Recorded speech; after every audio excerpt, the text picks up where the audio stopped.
8월 8일 오늘 만나 성경 말씀은 레위기 22장 4절에서 7절 말씀입니다. 아론의 자손 중 나병 환자나 유출병자는 그가 정결하기 전에는 그 성물을 먹지 말 것이요. 시체의 부정에 접촉된 자나 설정한 자나 무릇 사람을 부정하게 하는 벌레에 접촉된 모든 사람과 무슨 부정이든지 사람을 더럽힐 만한 것에게 접촉된 자, 곧 이런 것에 접촉된 자는 저녁까지 부정하니 그의 몸을 물로 씻지 아니하면 그 성물을 먹지 못할지며 해질 때에야 정하리니 그 후에야 그 성물을 먹을 것이니라. 이는 자기의 음식이 됨이니라. 아멘. 오늘 만나러 만나주시는 하나님을 기대합니다. 안식을 보내고 처음 나누는 오늘 만나입니다. 그동안 평안하셨죠? 코로나가 다시 유행하고 있습니다. 전파력은 몇 배로 늘어났지만 치명률은 독감 수준으로 떨어졌나 봅니다. 그래도 면역력 약한 분들에게는 위협이 됩니다. 우리 성도님들 모두 무탈하시길 축원합니다.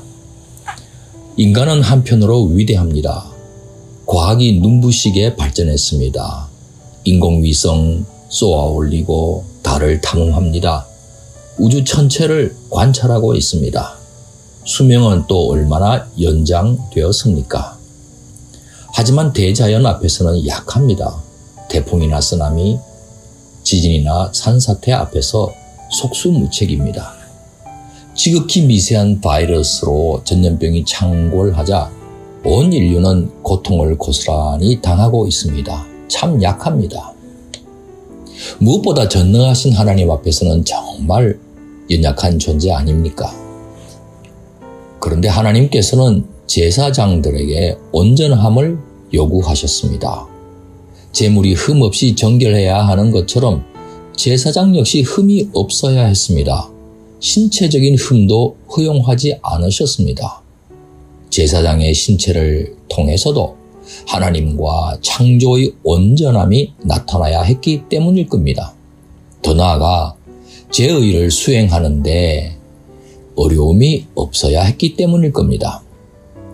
더욱이 오늘 본문을 통해서는 시신이나 부정하다고 분류해둔 것들에 접촉한 제사장은 저녁까지 부정하다고 하셨습니다.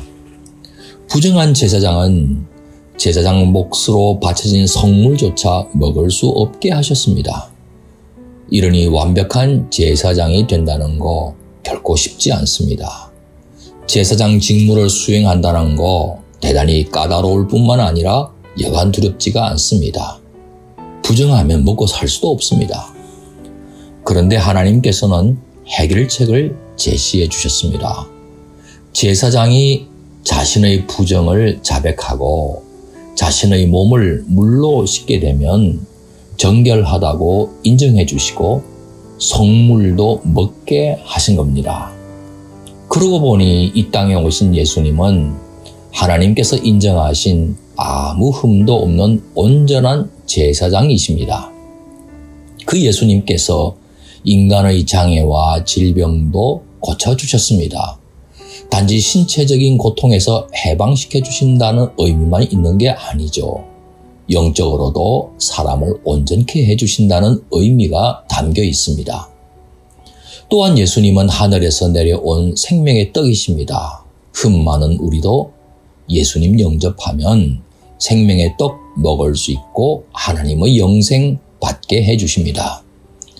하나님께서는 우리에게 예수님의 온전함을 덧입혀 주시고 당신의 자녀로 삼아 주십니다. 우리도 다른 사람들을 하나님께 가까이 나아가게 하는 제사장으로 부름받고 있습니다. 베드로전서 2장 9절에 너희는 택하신 족속이요 왕같은 제사장들이요 거룩한 나라요 그의 소유가 된 백성이니 이는 너희를 어두운 데서 불러내어 그의 기이한 빛에 들어가게 하신 이의 아름다운 덕을 선포하게 하려 심이라. 이 말씀은 사도행전 3장에 기록된 베드로 자신의 경험과 연관이 있습니다.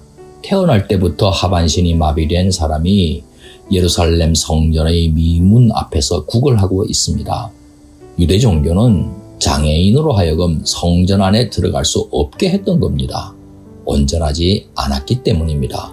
그런데 성령 충만한 베드로가 요한과 함께 예수님의 이름으로 고쳐주었습니다.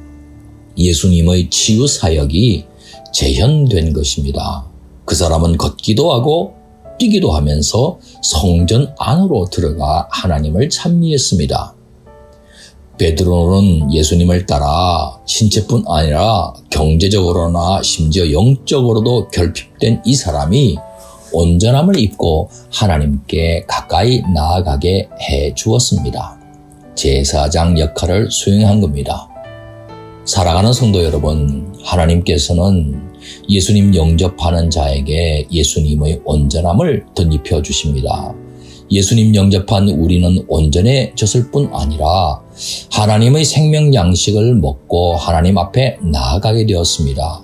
그러니 우리 또한 다른 영혼을 하나님께로 나아가게 하는 제사장으로도 쓰임받아야 하겠습니다. 기도하겠습니다. 생명을 주관하시는 하나님, 예수님을 통해 흠 많은 우리를 흠 없는 당신의 자녀로 받아주시니 감사합니다. 이제 우리도 온전한 대제사장이신 예수님을 따라 더 많은 영혼들이 우리처럼 하나님께 나아갈 수 있도록 돕는 제사장 사명을 수행할 수 있도록 도와주옵소서. 예수님 이름으로 기도합니다. 아멘. 이제 두 가지 제목으로 기도하겠습니다. 첫째, 하나님께서 찾으시는 참된 예배자 되기 위해 자신을 늘 살피는 가운데 영과 진리로 예배하는 자가 되게 하소서. 둘째, 우리 선교사님들이 현지의 영혼들을 하나님께 가까이 나아가도록 돌보는 제사장 직무 수행에 부족함 없도록 능력을 더해 주소서. 이 제목으로 기도하신 후에 개인 기도 하시겠습니다.